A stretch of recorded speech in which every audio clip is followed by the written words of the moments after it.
Welcome to your source for optimism, resilience, and hope. I'm Dr. Terry Paulson, your host for another 5-minute roller coaster ride to understanding how you can claim your own optimism advantage. Tom Peters reminds us, mistakes are not the spice of life, mistakes are life. Failure is the only precursor of success. But how we talk to ourselves about those mistakes can impact our attitude and our self-confidence. Eric Hoffer reminds us how unkind our self-evaluations can be. No matter what our achievements might be, we think well of ourselves only in rare moments. We need people to bear witness against our inner judge, who keeps book on our shortcomings and transgressions. We need to convince us that we're not as bad as we think we are. One way to look at self-confidence is to see it as an inference from your own private self-evaluations. It's estimated that you make between 300 to 400 self-evaluations per day. You break the flow of the day to evaluate your own performance. Unfortunately, most tend to major in self-criticism. For the average person, 80% of their internal dialogue regarding themselves tends to be negative, only 20% positive. We'll leave our lack of self-support for another lesson, but our tendency to major in self-criticism rings true.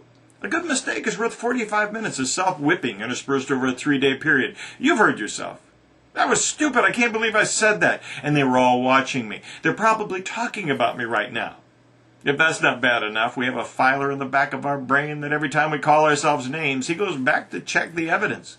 Just a minute, boss. Let me check your stupid bot. Why, yes, you are stupid. In fact, you're getting worse. This reminds you of the time you did that. Well, most of us are good at making ourselves feel worse instead of better. Privately, most are 4 times as negative as positive, but publicly, we present ourselves as being 95% effective and may make an occasional mistake to be human. You may fool others, but you don't fool yourself. Unfortunately, the only person you really know privately is yourself. When you compare what you know about yourself with everyone else's public image, you lose badly. When you are preoccupied with your faults, you search for loved ones and bosses who will affirm you and make up for your own self-esteem deficit. Unfortunately, when you have to have the support of others, they control your confidence. By withholding approval, they leave you feeling less effective and more dependent and less confident. Religious principles. Love thy neighbor as yourself. Heaven help our neighbors if we talk to them the way we talk to ourselves. You did what? You're so stupid. Did anyone see you? They saw you? Did they know I know you? I mean, it reminds me of the time who needs friends like that? If you talk to an employee the way you talk to yourself, he could file a grievance and win. Try treating yourself like you treat those you love. Learn to make room for your mistakes as great learning experiences. As Confucius said, our greatest glory is not in never falling, but in rising every time we fall. Mistakes are a part of life. Find ways to be self-critical without majoring in self-whipping. Look at self-criticism as course correction data that helps you get back on track. The goal is not self-conviction or blaming, it's providing future-focused feedback that allows you to be more effective tomorrow. As former basketball player and coach Pat Riley says, there are no failures, just results. Now get busy doing what you can to make your results better. Now that's good advice. Instead of using general labels like stupid or rude, use specific feedback. What did you do that you did not handle well? Remember, it's easier to admit you made a mistake than to admit you are one. Tiger Woods is known for his future-focused approach.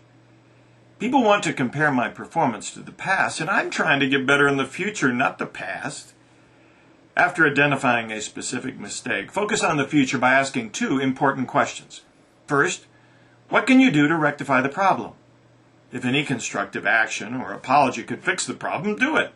With ongoing relationships, if you didn't do the right thing at the time, it doesn't stop you from doing the right thing now. Take responsibility for your mistakes. Secondly, and most importantly, focus on how you would handle the same situation next time. If constructive self-dialogue is hard to do, try using a valued colleague or friend as a sounding board, or write down your thoughts.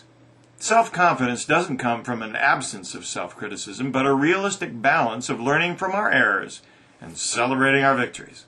Welcome to the challenge of turning your mistakes into stepping stones for success. Until next time, this is Dr. Terry Paulson with www.terrypaulson.com. Thanks for watching.